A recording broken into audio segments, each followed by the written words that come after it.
Yeah, I believe in freedom so much I'll make it free the mic from the stand. Man, oh man, they are still pulling in. Woo! Fuck yeah! Good evening, America. Good evening. Good evening, Maryland. Let me first just start off right now. You know how many drivers came from out of Alonto, California this point? There are so many that have made this journey from day one to right now. Can we please give it up to those drivers that went to California? Yeah! Woo! Yeah. We're gonna give it up. Let's give it up. Let's give it up. Up for all. Yeah. For all the people across the country. See, a lot of questions have been asked. Are we doing what we are doing? Is it wrong? Hell no! They ask all the time. Don't you think what you're doing is messing up this country right now? Hell no. You're right. Hell to the no. Hell no. I know that we're not wrong because of the fact that we still got cars out on I-81 trying to get in here. And the science changed. We have people all across the country from California to Maryland sitting in here right now. Yeah! People from all across the country have showed their support. They have donated so many goods to support us. They have helped us with locations to park overnight. They have lined the highways and they have crossed the bridges that politicians from all over the place have wanted to meet with drivers. That means we're doing something right. Helicopters all night have been circling this place trying to figure out just who in the hell we are. You know who we are? America. We are the People. I'm going to say it a couple times tonight, but I'm going to say it right now. Do it with It is him. time to remind the American government Say it with them. and the governments around the world that they work For us. They work for us. It's time to remind them of that fact. We are in their backyard right now. We have crossed this country and we have parked our big old butts right here in Hagerstown, Maryland. 40 miles from that glorious Beltway. See you soon. Oh, we're gonna do something.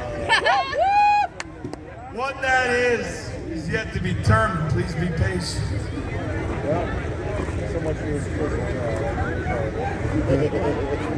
Yeah. You know, I want to bring up something about Mr. Brandon. Mr. Brandon had the audacity to announce, even though the Senate has passed 46 to 45 That's sick. to end the state of emergency, he already Still rolling came out and said that if the House passes it, It's like he will 9 o'clock, veto y'all. it. Apparently, Mr. Brandon,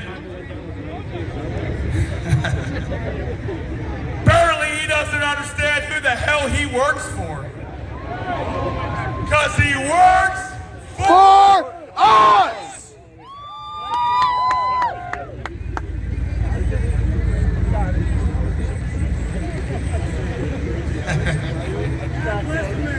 Let me tell you something. I want to tell you all something here real quick. Tell us.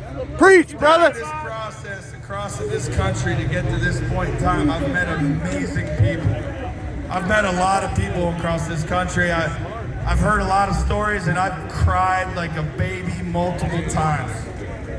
Multiple times. I cried this morning just saying goodbye to the drivers before we started today's journey. I cry every day since this has begun, and that's no lie. I'm being serious. I have cried. This has been an extremely emotional journey. The stories I've heard of people who have lost their job because they refuse the vaccine. The stories of school children that are tired of wearing their masks. The communities that have suffered day in and day out for the last 2 years because of these mandates of the COVID-19 pandemic. I got something in my pocket, and I haven't really shared it on a public forum before, but I'm going to share it now. And it brings me to tears sometimes. I'm going to try to hold it together.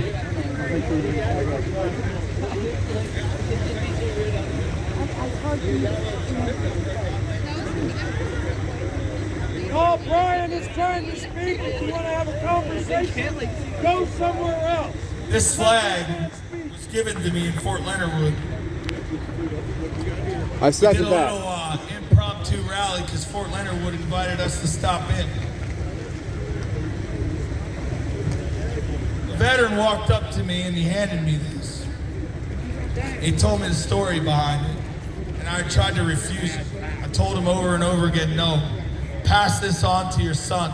Pass this on to your daughter. Pass this on to somebody in your family. Dude, you're creeping me the hell out.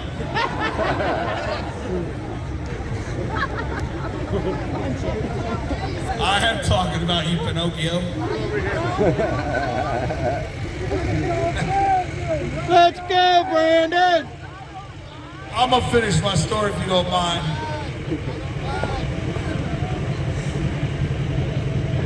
Let him finish his story. Get off the stage. Wow. Anyways, so I was handed that flag that I put back in my pocket by a guy that carried that flag in his rucksack all across Afghanistan. He believed that that flag protected him. He believed that was his good luck charm. That's why he made it back home to his family, and he handed it to me. And he said, I want you to carry this flag with you every single day to protect you, because I want you to make sure that you come, I want to make sure that you come back home to your family. So he gave me that flag, even though I refused it. I refused it. He demanded that I take it, and I've carried it in my pocket every single day, every single mile since Fort Leonard Wood, Missouri. Now I have no idea this individual's name. I don't know how to get it back to him. I don't know if I ever can. It don't matter, I guess. He was so persistent that I carried it with me, that I will carry it with me in my pocket every single day for the rest of my life. There's countless stories like that across the country. There's countless individuals that have come up to many of the co-organizers. Which, by the way, can we quick give a round of applause to all the co-organizers of this event? There are many truck drivers involved in this.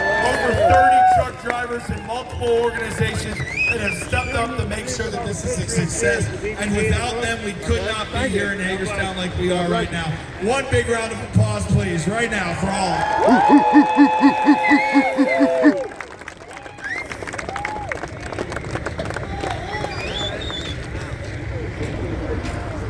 It's amazing that Canada did this first.